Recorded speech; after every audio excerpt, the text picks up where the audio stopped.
In this particular series, I will be going through all of the top players in fantasy football, talking about their projections, their draft slots, and giving you recommendations about the 2021 NFL season. And as you can see today, we will be talking about New York Giants running back Saquon Barkley. An interesting prospect coming off what was basically a lost year in 2020. A lot of fantasy owners were burned by Barkley after just 2 games played. He tears his ACL. So for the purposes of this video, we will mostly be talking about Barkley's 2019 stats and trying to give a projection moving forward about what to expect with Barkley in 2021. We have a Giants back entering his 4th season in the NFL, but still just 24 years old. Barkley, very young player at the position, of course, former number 2 overall pick. Barkley's 5'11", 233 pounds, very good size adjusted speed for Barkley. Back in the 2019 season, which was the last time we saw him play a majority of the games, he did suffer a sprained ankle that year, missed 3 games, but goes for 217 rushing attempts, just barely breaks 1,000 yards rushing, 1,003 to be exact, and he totaled 8 touchdowns in that season with 6 on the ground and another 2 through the air. Now, as a receiver, Barkley was very much used in the pass game. 73 targets, 438 yards for Barkley, so he is by all means one of the elite 3-down backs in the NFL. Strangely, Barkley's best season came as a rookie back in 2018, if we want to look there. In that season, he had 1,307 yards, 11 scores on the ground, and then he had 121 targets, which he turned into 91 receptions, 721 yards, and 4 scores through the air. Of course, that was with Eli Manning under center. In 2019, we had the Giants switching over to Daniel Jones, and that very much did drop his overall pass-catching numbers, which will be interesting to see what happens as we move forward with Barkley. From an opportunity perspective, again, these are looking at the 2019 season. We had Barkley playing 83.6% of the Giants snaps. In total, he handled 74.8 of the team's opportunities. That's targets plus carries. That equated to 22.3 opportunities overall. A lot of that did come via targets. His 14.8 target share was one of the higher numbers in the NFL. However, that number again did drop under Daniel Jones in 2019. Looking back to 2018 with Eli Manning, we had a Barkley target share of 21.1%. That was nearly a drop of 7% in overall target share from 2018 to 2019 under Daniel Jones.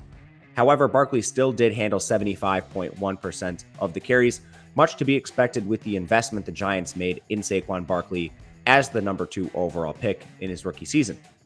However, in the red zone, we did see Barkley dominate work here, 73.7% of the carries.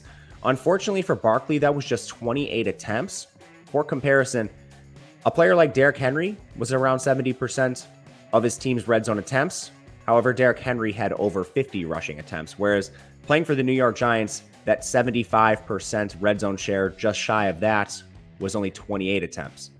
Speaking to the Giants offense overall and how there is a lack of red zone work just to be had with a low scoring offense. However, Barkley was still very efficient as far as yards after contact. He created 700. That was 13th among running backs that had at least 100 carries. He still forced 42 missed tackles. And again, that was in 13 games played in 2019 because Barkley did sprain the ankle. And of course, 2020, he had the ACL 2 games in, causing him to miss 14 games. But this Giants offense, there's a lot to like. There's also a lot of questions. So let's dive into the offensive environment we could potentially expect for Barkley this year. Of course, last year they were moving to a new head coaching staff. They bring in Joe Judge. They had Jason Garrett as the offensive coordinator, and it did not go well in year 1. The Giants, they passed 58.7% of the time. That was 16th in the NFL, but they were also one of the slowest offenses. They ran 60.4 plays per game. That was 30th, also in part due to inefficiency. They had difficulty sustaining drives.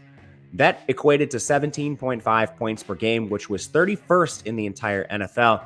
And funny enough, the NFC East being as weak as it was, you had the Giants still contending for a playoff spot. They were not eliminated until that very last week.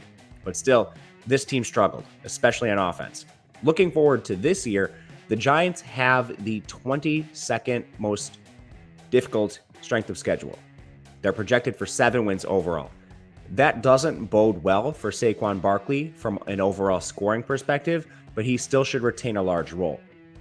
As far as changes within the team, you have very many questions on the offensive line. This team lost Kevin Zeitler. They had Andrew Thomas at left tackle. He was up and down in his rookie year. You had Nate Solder last year. He opted out, and he will now compete with third-round rookie Matt Pert from 2020. The interior will be some combination of Will Hernandez, Nick Gates, Shane Lemieux, Zach Fulton. This group was ranked dead last by Pro Football Focus in overall offensive line. That doesn't bode well for Barkley. From there, you did have the Giants sign some competition. Of course, they lose Deion Lewis, Devontae Freeman, Wayne Gallman, but they bring in Devontae Booker, who spelled Josh Jacobs last year. You have Corey Clement on the team as well. And they also signed Kenny Golladay, which should help offensively. But again, this offensive line unit is a major concern for Barkley moving forward. You also had some reports coming out of New York, primarily from Jordan Raanan of ESPN, that Barkley may start this 2021 season limited. That's hard to decipher. Does that mean he'll play 50% of the snaps, 75? We're not exactly sure, but what we can gather is Barkley's probably not going to be playing 85% of the snaps like he was playing early in his career back in 2019. At least for the first month or so, it appears Barkley will be eased back into action, even though he will be almost a full year away from that ACL tear. What does this mean for fantasy football? In a fully healthy season, Saquon Barkley's workload is rivaled only by Christian McCaffrey and Dalvin Cook. However, he isn't expected to receive that workload, at least early in the season, and his team is far worse from an overall offensive environment standpoint compared to Carolina and Minnesota. This drops Barkley just outside the top 5 running backs. There's a conversation to be had with Derrick Henry, Alvin Kamara in the next two. But Barkley overall has a very risky profile considering the injuries and the poor offensive environment for New York. So he comes off the board right outside the top 5 RBs.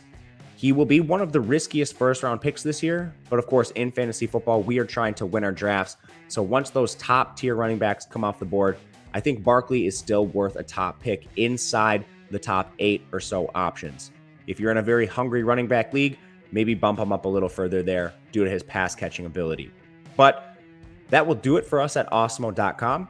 I am Matt Gajewski on Twitter at Matt_Gajewski. Next up, we will be covering Ezekiel Elliott, followed by a number of the other premier names in fantasy football. Remember to hit that thumbs up button, subscribe, and check back every day for more content. We will catch you again next time.